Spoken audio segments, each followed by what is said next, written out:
आज मैं जिस विषय के बारे में बताने जा रहा हूँ वो है इतिहास।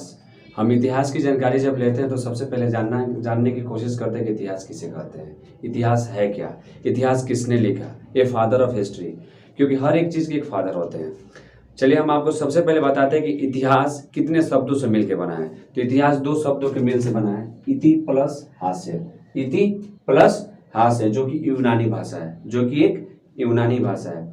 इति का अर्थ होता है बीता हुआ, हास्य का अर्थ होता है कहानी या घटनाएं, यानी बीती हुई घटनाओं या कहानियों के बारे में, यानी बीती हुई घटनाओं या कहानियों के बारे में जो पूर्ण रूप से हमें जानकारी प्रदान कराता है उसे इतिहास कहते हैं। कोई पूछे आपसे इतिहास किसे कहते हैं तो आप क्या बोलिएगा कि इतिहास बीती हुई घटनाओं या कहानी के बारे में जो पूर्ण रूप से हमें जानकारी प्रदान कराता है उसे हम इतिहास कहते हैं। ठीक है, इतिहास दो शब्दों के मेल से बना है, इति प्लस हास्य। इति का अर्थ होता है बीता हुआ, हास्य का अर्थ होता है कहानी या घटनाएं। इतिहास के जनक यानी फादर कौन है? हेरोडोटस, जो यूनान के रहने वाले थे। कोई आपसे पूछता है, ये एकदम छोटा सा सवाल है, कोई भी आपसे पूछ सकता है कि बताइए फादर ऑफ हिस्ट्री, तो आप उस समय बेहिचक बोलिए कि इतिहास के पिता जो है वो है हेरोडोटस, जो यूनान के रहने वाले थे और इतिहास एक यूनानी भाषा में लिखी गई थी। ठीक है, फिर आता है इंग्लिश में हिस्ट्री। इंग्लिश में क्या आता है? हिस्ट्री। हिज मतलब उसका या उसकी, स्टोरी मतलब कहानी, उसकी कहानी जिसके बारे में हम नहीं जानते हैं लेकिन जानने का प्रयास करते हैं, उसे क्या कहते हैं? हिस्ट्री कहते हैं। ठीक है, फिर आता है इतिहास की परिभाषा, क्योंकि अभी जो मैंने आपको बताया वो थे इतिहास के अर्थ। अब आता है कि इतिहास की परिभाषा यानी डेफिनेशन आप कैसे लिखिएगा।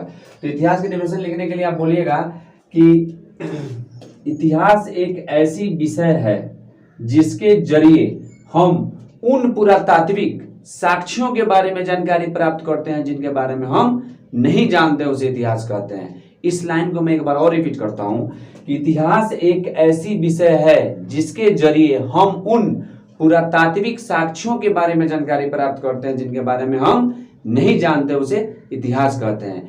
अभी जो मैंने आपको बताया कि इतिहास किसे कहते हैं, इतिहास के पिता कौन है, इतिहास के अर्थ बताया, इतिहास की परिभाषा बताया, उसमें कुछ शब्द आपको मिले होंगे जो थोड़ा सा समझ से परे होंगे, जिसमें एक वर्ड आता है पुरातात्विक। आप थोड़ा सा मैं आप उस पर नजर डालिएगा, उसके बारे में कुछ हम आपको बताने जा रहे हैं। पुरातत्व, पुरातत्व जो है दो शब्दों के मेल से बना है। कितने शब्दों के मेल से बना है? दो। पूरा मतलब पुराना, ठीक है, तत्व मतलब वस्तुएं। ठीक है, पूरा मतलब पुराना, तत्व मतलब वस्तुएं, यानी पुरानी वस्तुएं, पुराने वस्तुएं। अब इसको हम परिभाषित करेंगे तो देखिए क्या बनता है। उत्खनन के जरिए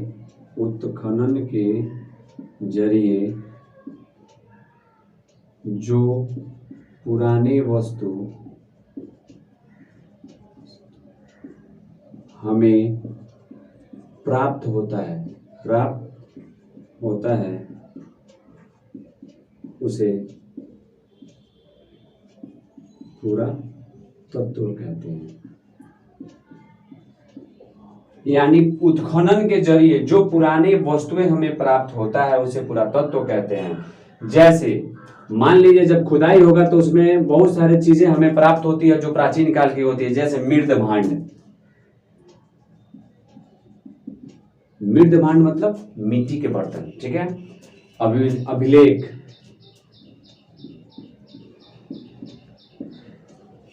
पत्थरों पे लिखे गए लेख, स्मारक